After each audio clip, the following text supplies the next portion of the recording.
ദിവ്യാസ്ത്രയ്ക്ക് പിന്നിലെ പെൺകരുത്ത്. നേതൃത്വം നൽകിയത് ഷീന റാണി.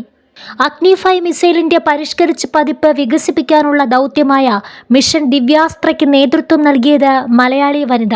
ഒന്നിലേറെ ആണവ പോർമുനകളുള്ളതും 5000 കിലോമീറ്റർ ദൂരപരിധിയുമുള്ളതുമായ അഗ്നി-5 മിസൈലിന്റെ കുതിപ്പിന് പിന്നാലെ അഭിമാനമായിരിക്കെയാണ് തിരുവനന്തപുരം സ്വദേശിയായ ഷീന റാണി. 1999 മുതൽ അഗ്നി ദൗത്യത്തിന്റെ ഭാഗമാണ് ഷീന. 98-ലെ പൊഖ്രാൻ ആണവ പരീക്ഷണത്തിന് ശേഷമായിരുന്നു അത്. ഇന്ത്യയുടെ അഗ്നിപുത്രി എന്നും മിസൈൽ വനിത എന്നും അറിയപ്പെടുന്ന ടെസി തോമസിന്റെ പിൻഗാമിയായാണ് ഷീന റാണിയെ വിലയിരുത്തുന്നത്.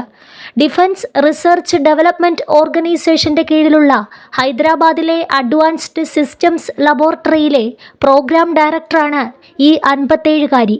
മിസൈൽ മാനായ APJ അബ്ദുൽ കലാമാണ് ഷീനയുടെ പ്രചോദനം.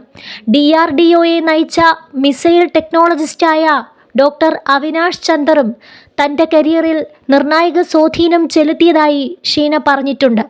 വിക്രം സാരാഭായ് സ്പേസ് സെന്ററിലെ 8 വർഷത്തെ സേവനത്തിന് ശേഷമാണ് ഷീന റാണി DRDOയിലെത്തിയത്. തിരുവനന്തപുരമാണ് ഷീന റാണിയുടെ സ്വദേശം. 10ാം ക്ലാസ്സിൽ പഠിക്കുമ്പോൾ പിതാവ് മരിച്ചു. പിന്നീട് ഷീനയെയും സഹോദരിയെയും വളർത്തിയത് അമ്മ ഒറ്റയ്ക്കാണ്. തിരുവനന്തപുരത്തെ കോളേജ് ഓഫ് എഞ്ചിനീയറിംഗിലാണ് ഷീന പഠിച്ചത്.